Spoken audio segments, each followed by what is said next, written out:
Parabéns. Chegamos à nossa aula de número 70.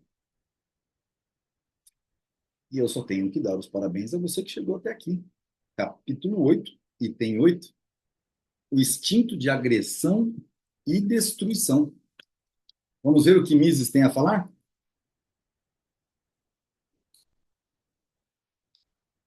O instinto de agressão e destruição. Tem sido dito que o homem é um predador cujos instintos naturais e inatos impelem a lutar, a matar e destruir. A civilização, ao criar um laxismo humanitário antinatural que aliena o homem de sua origem animal, teria abrandado esses impulsos e apetites.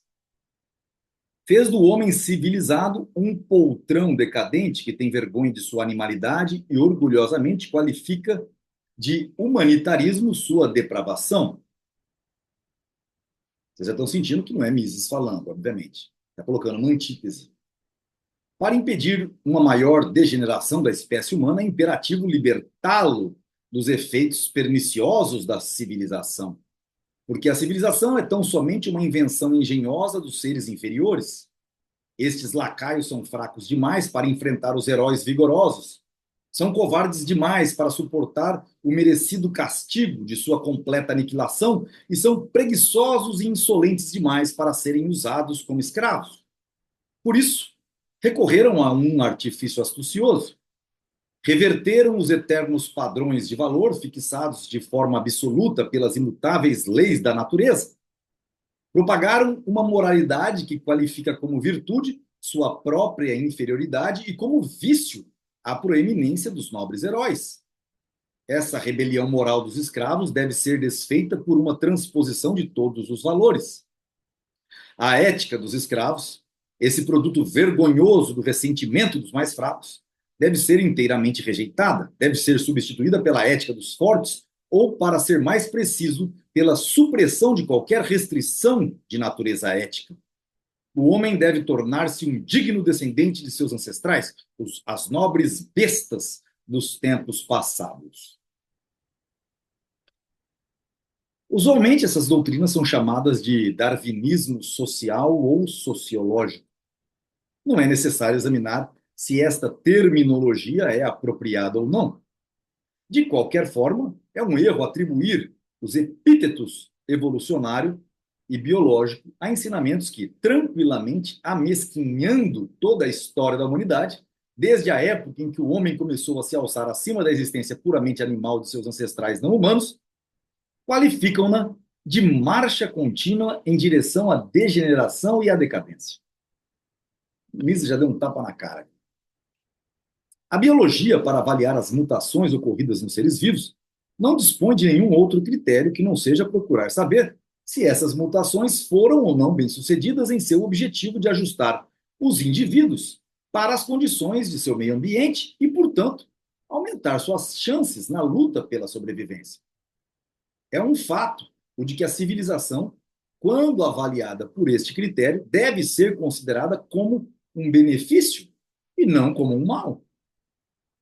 Possibilitou ao homem não ser derrotado na luta contra todos os outros seres vivos, fossem eles animais ferozes ou ainda os mais perniciosos micróbios. Multiplicou os meios de subsistência do homem, aumentou sua altura, sua agilidade, sua versatilidade e a duração média de sua vida. Deu ao homem o domínio inconteste da terra. Multiplicou os números populacionais e elevou o padrão de vida a um nível nunca imaginado pelos rudes habitantes das cavernas da era pré-histórica. Certamente, essa evolução bloqueou o desenvolvimento de certas habilidades e dons que lhes haviam sido úteis na luta pela vida e que perderam a utilidade nas novas condições. Por outro lado, desenvolveu outros talentos e habilidades que são indispensáveis para a vida em sociedade. Não obstante, uma visão evolucionária e biológica não deve sofismar quanto a essas mudanças. Para o homem primitivo, punhos fortes e combatividade eram tão úteis para o conhecimento da aritmética como o conhecimento da aritmética e da gramática o é para o homem moderno. É totalmente arbitrário e certamente contrário a qualquer critério biológico considerar como naturais e adequadas à natureza humana apenas aquelas características que foram úteis ao homem primitivo e condenar os talentos e competências extremamente necessários ao homem civilizado como sinais de degenerência e de deterioração biológica. Faz sentido algum isso? Recomendar ao homem que recupere as condições físicas e intelectuais de seus ancestrais pré-históricos é tão absurdo quanto pedir-lhe que renuncie ao seu andar ereto e que deixe crescer o rabo. Mises já dá uma brincada. Vale a pena lembrar que alguns dos que mais se distinguiram na exaltação dos impulsos selvagens de nossos bárbaros antepassados eram tão frágeis que sua saúde não teria suportado as exigências do viver perigosamente. Nietzsche, mesmo antes de seu colapso mental, era tão doente que o único clima que podia suportar era o do Vale de Engadin e alguns distritos italianos. Não teria tido condições de realizar o seu trabalho se a sociedade civilizada não tivesse protegido seus delicados nervos contra a rudeza da vida. Os apóstolos da violência escreveram seus livros sob o manto protetor da segurança burguesa, que tanto ridicularizavam e depreciavam.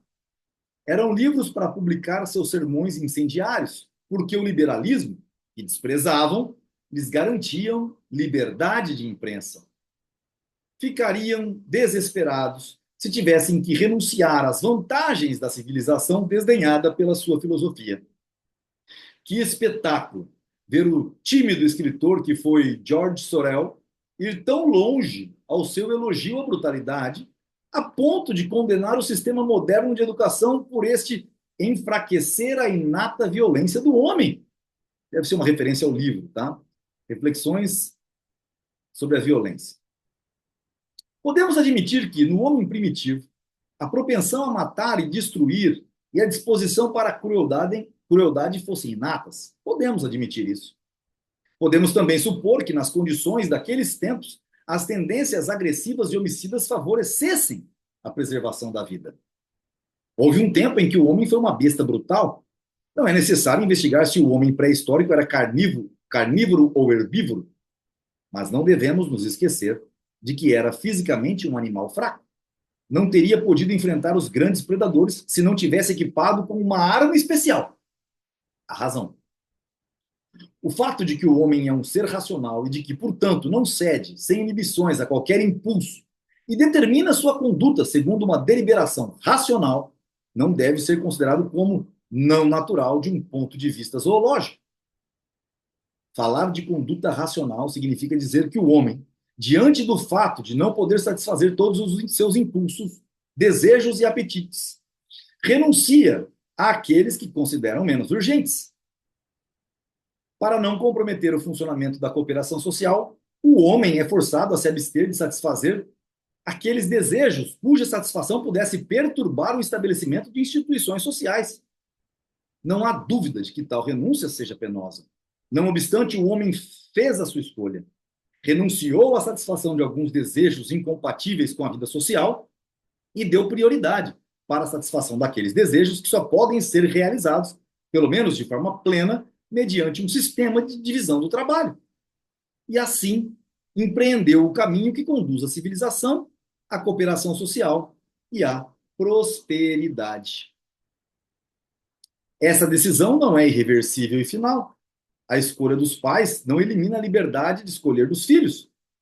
Estes podem reverter a decisão anterior, podem diariamente proceder a uma inversão de valores e preferir o barbarismo em vez da civilização, ou, como colocam alguns autores, a alma ao intelecto, o mito à razão e a violência à paz. Mas terão de escolher. Não é possível ter ao mesmo tempo coisas incompatíveis. Sabe, isso tem muito a ver com os nossos dias. Não digo com um retorno ao barbarismo, mas a coisas que nós já havíamos deixado para trás. A ciência, do ponto de vista de sua neutralidade quanto a valores, não condena os apóstolos da violência por exaltarem o frenesi da morte e os prazeres loucos do sadismo. Os julgamentos de valor são subjetivos e a sociedade liberal reconhece o direito que todos possuem de expressar livremente seus sentimentos. A civilização não extirpou a tendência original à agressão, à sede de sangue nem a crueldade que caracteriza um homem primitivo. Em muitos homens civilizados, essas tendências estão adormecidas, mas despertam tão logo as barreiras desenvolvidas pela civilização cedam. Lembremos-nos dos horrores inqualificáveis dos campos de concentração nazistas. Os jornais continuamente nos informam sobre crimes abomináveis que atestam os impulsos bestiais latentes no homem. As novelas e filmes mais populares são os que lidam com violência e derramamento de sangue. As corridas de touros e brigas de galo continuam atraindo multidões. Se um autor diz, a ralé tem sede de sangue e eu com ela, pode estar tão certo quanto ao afirmar que o homem primitivo também tinha prazer em matar. Mas erra se omitir o fato de que a satisfação desses desejos sádicos põe em perigo a existência da sociedade. Ou quando afirma que a civilização verdadeira ou a boa sociedade são uma consequência de pessoas que despreocupadamente procuram satisfazer suas paixões violentas, homicidas e cruéis. Ou ainda, quando sustenta que a repressão dos impulsos de brutalidade comprometem a evolução do gênero humano e que a substituição do humanitarismo pelo barbarismo salvaria o homem da degenerescência. A divisão do trabalho e a cooperação social repousam no ajuste conciliatório das disputas. Não é a guerra, como dizia Heráclito, mas a paz, que é a fonte de todas as relações sociais. Existem outros desejos inatos do homem além dos instintos sanguinários. Se ele deseja satisfazer esses outros desejos, terá de abafar o impulso de matar. Quem deseja preservar a vida e a saúde tem de compreender que o respeito pela vida e pela saúde de outras pessoas serve melhor a seus propósitos do que o procedimento inverso. Podemos lamentar que o mundo seja assim, mas tais lamentações não alteram a realidade concreta. É inútil censurar esta afirmação, fazendo referência à irracionalidade. Todos os impulsos instintivos desafiam o exame pela razão, porque a razão lida apenas com os meios para atingir os fins desejados e não com os fins últimos em si. Mas o que distingue o homem de outros animais é precisamente o fato de ele não ceder, sem alguma vontade própria, a um impulso instintivo. O homem usa a razão para escolher entre satisfações incompatíveis de desejos opostos. Não se deve dizer para as massas, satisfaz os teus desejos homicidas. É genuinamente humano e contribui melhor ao seu bem-estar. Deve-se dizer, se quiseres satisfazer tua sede de sangue, deves estar preparado para renunciar a muitos outros desejos. Queres comer, beber e viver numa boa casa? Vestir-te e mil outras coisas que só a sociedade pode proporcionar? Não podes ter tudo. Tem de escolher.